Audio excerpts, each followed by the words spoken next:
Mga katawa-tawang atake ng mga anti-katoliko laban sa ating simbahan. Magandang araw po sa ating lahat. Sa video pong ito ay tatalakayin at pag-uusapan po natin ang mga atake ng mga anti-katoliko laban sa ating mga katoliko. Ang mga atake pong ito ay madalas po nating mababasa sa social media at madami na din sa ating mga kapwa katoliko ang napaniwala rito. Pero alam po ba natin na kapag ito po ay pinag-aralan lang natin ng mabuti, ito po talaga'y hindi nakapagbibigay ng confusion. Bagkus, ito po ay nakakatawa. Sa video pong ito ay tatalakayin natin ang dalawang atake na nakapagbibigay madalas ng confusion sa ating mga kapwa katoliko. Pero kung pagninilayan lang ng mabuti, ito po ay nakakatawa. Unang atake, ang mga katolikong pari ang nagpapatay kay Jesus. Isa sa mga inaatake sa atin ng mga anti-katoliko ay ang mga paring katoliko daw ang nagpapatay sa Panginoong Jesus.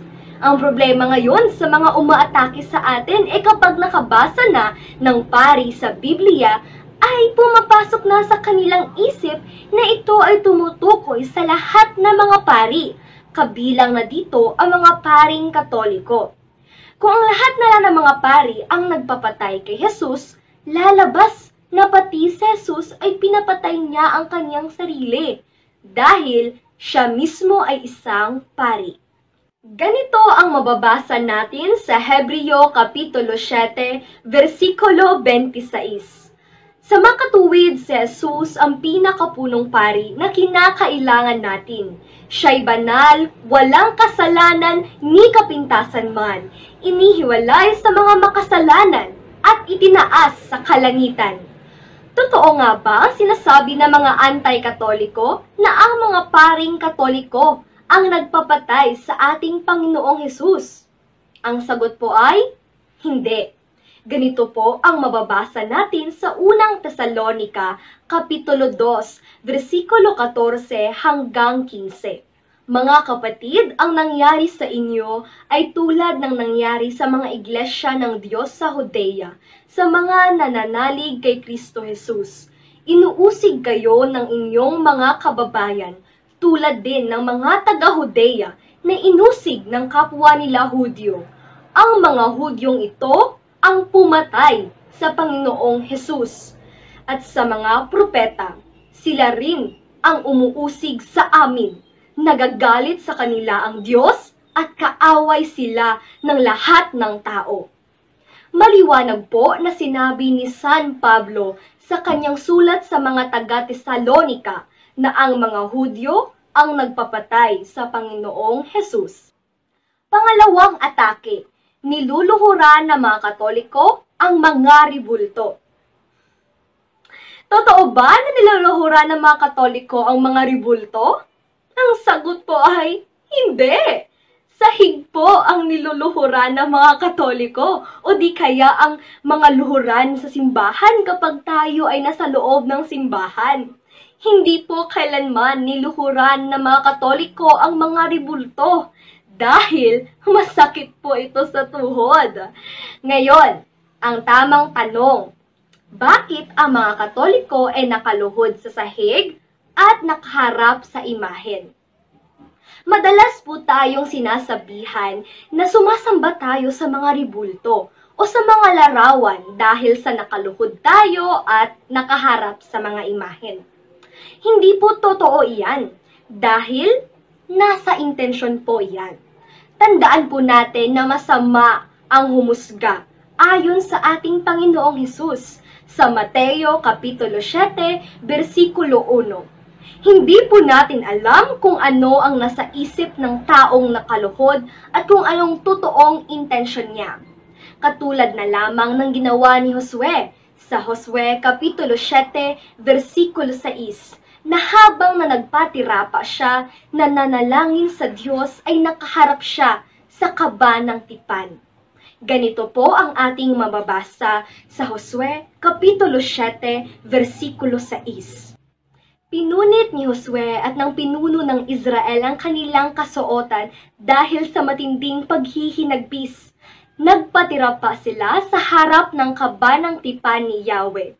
Naglagay din sila ng abo sa ulo bilang tanda ng kalungkutan hanggang sa paglubog ng araw. Ang kaba ng Panginoon o ang Ark of the Covenant ay mayroong mga imahe ng kerubin dito na mababasa natin sa Exodo Kapitulo 25, versikulo 18 hanggang 20. Kung mali ang ginawa ni Josue, sana po sinaway na siya ng ating Panginoong Diyos. Sana po ay nakatulong ang video na ito sa inyo. Ito po si Sister Jonaby ng Paathag. Mo na yung Iglesia Katolika, yun yung Babylonia, mali rin yun, Brad Josel. Bakit mali rin po yun, Bradeli? Kasi yung dakilang Babylonia, yan ang ina ng mga patutot at mga kasuklam-suklam sa lupa. Eh hindi naman ang Iglesia Katolika ang nauna eh.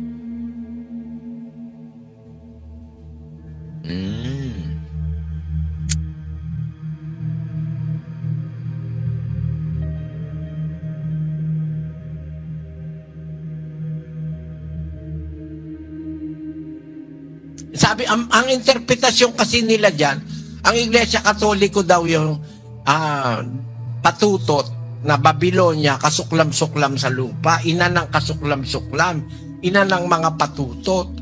Yan ang sabi ng mga iba-ibang mangangaral. Pati Iglesia ni Cristo, yan din ang sinasabi. Basahin natin yung pasugo nila. Talagang nangungopia itong mga ito eh. 1963, pahina 16, kapatid na Daniel. Ang sabi po, malinaw ang ginawang pagtatapat ng pari. Ang Iglesia Katolika lamang ang laganap. Ang salitang Katolika ay nangangahulugang laganap sapagkat nasa lahat ng bayan, bansa, karamihan at wika. Sa Iglesia Katolika natupad ang hula. Ito nga ang babaeng may pangalang Hiwaga, dakilang Babylonia at siyang tahanan ng demonyo sa lupa. Mali yan. Mga kababayang Iglesia ni Manalo, huwag niyong paratangan ang Iglesia Katolika, yan ang Babylonia, no? Maaari pa, bahagi ng Babylonia yan. Pero hindi yan ang Babylonia, Brad Josel. Alam mo kung bakit? Ano po ang dahilan doon, Bradeli? Kasi yung babaeng patutot na yan, yan ang pinanggalingan ng lahat ng kasuklam-suklam sa lupa eh. Yan ang ina ng lahat ng kasuklam-suklam sa lupa. Eh hindi naman nauna ang Katoliko eh. Mali yung analysis ng mga nauna sa atin eh.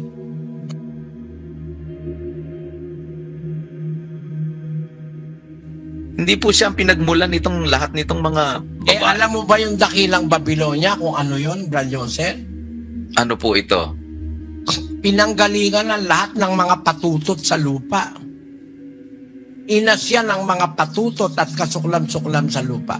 At ang kanyang ang lawak niya, siya ang pinananagot ng Diyos sa lahat ng mga pinatay sa lupa. 18:24 ng Apokalipsis, kapatid na Daniel.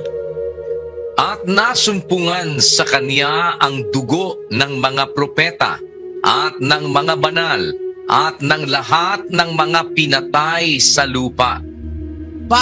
Nananagot pala itong dakilang Babylonia ng lahat ng pinatay sa lupa mula kay Abel at sa mga propeta. Eh sa panahon ng mga propeta, wala pa naman ang Iglesia Katolika eh. Paano mong ipaparatang sa kanya yan? Mali ang paratang nyo na Iglesia Katolika. Bakit? Eh kasi hindi pa naman kami umiiral nung patayin si Abel. Hindi pa kami umiiral nung patayin ng mga propeta.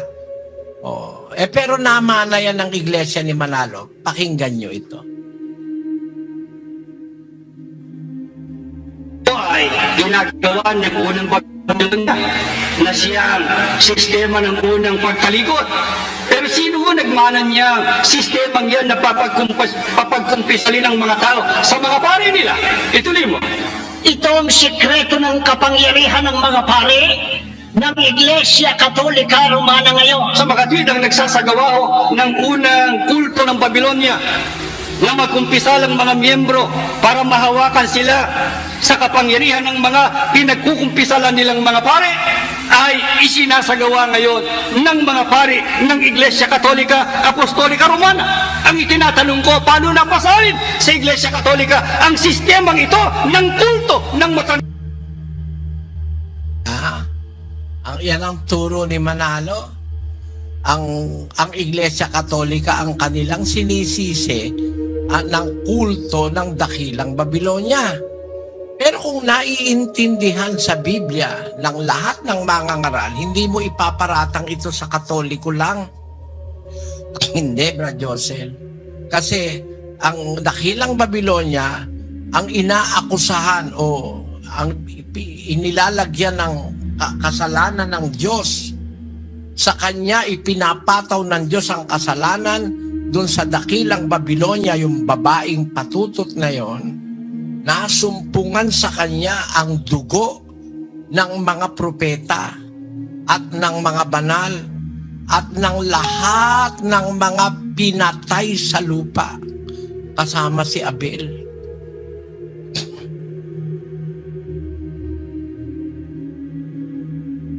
Kapatid na Daniel. Putol po kayo, kapatid na Eli. Napansin mo yon, kapatid na Daniel? Opo, kapatid na Eli. Nasumpungan sa kanya ang dugo ng mga propeta at ng mga banal, ng lahat ng mga pinatay sa lupa. Kasama po si Abel, kapatid na Eli. Ang dugo ng mga propeta. Si Abel, propeta yan eh.